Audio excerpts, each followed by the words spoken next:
Hey folks, how you doing? It's me, Tim Black. You tuning in to Tim's Take Live. I gotta loosen my tie, man. Gotta talk to you. I need your help. I gotta get your opinion on something. Okay, I need your opinion. So please bear with me and give me your honest opinion. Shoot it to me straight like I shoot it to you. All right? Last Saturday around 2:30 in the morning, a black woman knocked on my door. Now, it was a young black woman. She could have been 18, 19, 20, but somewhere in there. She was a young woman. I did not know her. She's a strange black woman on my porch, knocking on my door. I was scared, because what other reason would a black woman have for knocking on my door at 2:30 in the morning, right? So I go and get my gun, right? I go get my gun, and as she's leaving, I shoot her in the back of the head, blowing half her face off.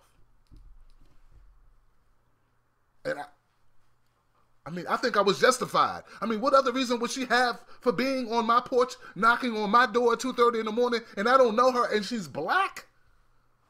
She think this is. I've heard all the stories about these black women running around. Obviously, she was going to break in my house and do something to me. She's going to break in my house and hurt me. She's going to break in my house probably and rape me. So I defended myself. I stood my ground. I stood my ground on this. Yeah. I know what you're thinking. You're thinking, okay, she was trying to break in, right? There's got to be signs of breaking in because Tim wouldn't have done that. Yeah, he makes these videos that are crazy, but she had to do something like, did she bust a window? No, she didn't bust any windows. Well, I know what else you're thinking. You're probably thinking, did she have a weapon? Maybe she had a firearm or something. She had to have something, rocket launcher, shotgun, machete, carving knife, I don't know, broom handle, something, pipe, crowbar. Nope, no weapon. I was just scared of her. So I shot her. So yeah, you're right. No weapon, no forced entry, and she was leaving. She was on my porch, she turned around, I shot her in the back of the head, and that's it, man. Was I right? No, is it because, and you're saying, as much as I like you, Tim, right now you're probably thinking, as much as I like you, Tim, how are you doing this video? You must be in jail, right? Because you're black, and she's black, and you shouldn't have shot her, because you couldn't have been, how did she scare you? What did she scare you? How are you scared, Tim Black? Okay.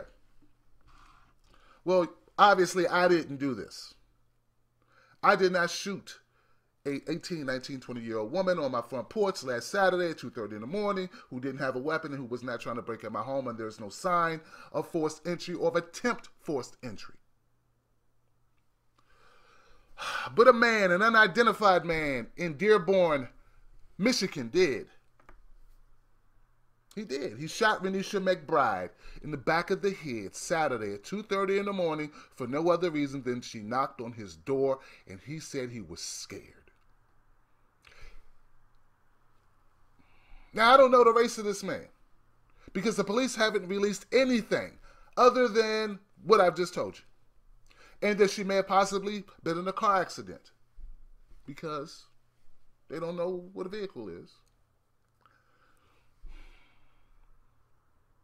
But the man who did it, whose information they're withholding, he's not in jail. They let him go.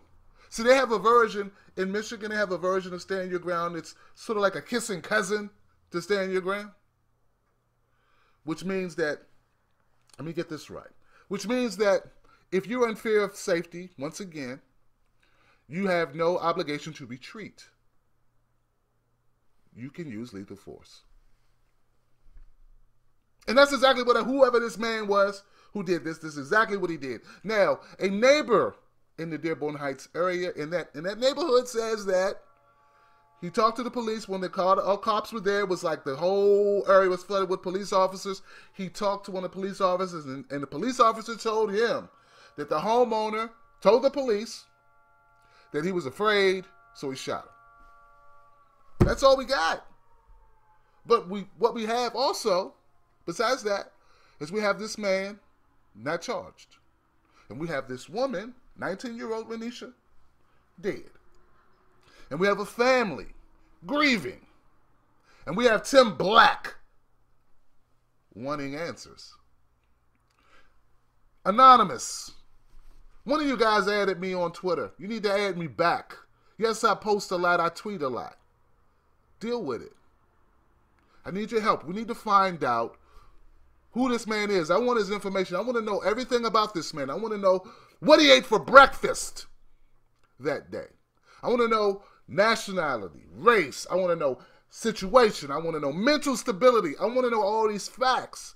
Because as I see it right now, there was no justification at all for this shooting of this woman. And it reminds me of the Jonathan Ferrell case.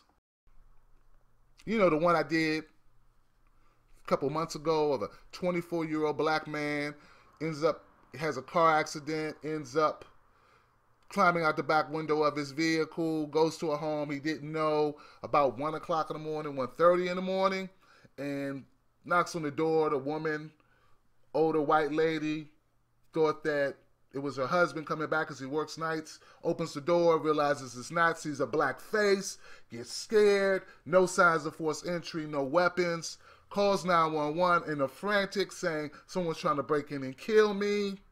Cops come, they see Harrell, they shoot him 8 times. No weapon, no signs of forced entry. Very similar case. So look, before I go, I want to leave my viewers, anybody watching this, with some tips. If you are black or brown, very important distinction. White folks, don't worry. If you're black or brown, get a good car. Get a car that can stand the test of time, a car that if it breaks down, it has run-flat tires, and learn to drive so that you do never, ever in an accident. Now, I know accidents are not always caused by us. It could be somebody hitting you. So drive defensively. Always be alert. So only drive in the daytime. If you can't afford a very good car, only drive in the daytime where you can be seen. Obviously, I don't know if that's going to work because it's not like they didn't see her. He saw her very well. So I don't know about the time of day, but I mean, we got to come up with solutions. And I think the only solution is have a car that never breaks down and never get in an accident and never need help in a white neighborhood like Dearborn Heights. And you'll be fine. Good enough. Because it's obviously your fault.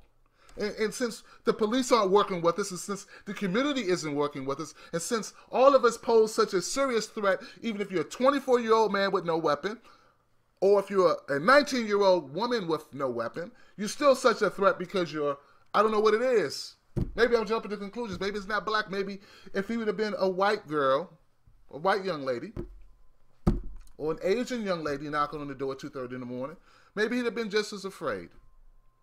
Maybe if Jonathan Harrell would have been a white man, she would have been just as afraid when she opened the door. I don't know. Maybe it was Jonathan Spitzer. Or maybe if Renisha was Raquel. I don't know. These are just things I think about. I could be wrong. Let me know what you think. I know what I think. I think that it's open season on people of color. That's what I think.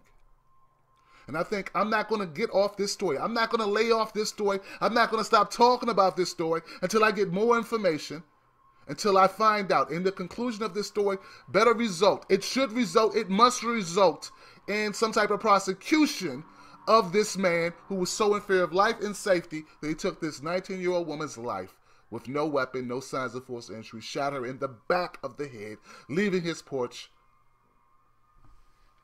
That's what I think. All right, that's it. What a way to start my day, the news cycle for me, huh?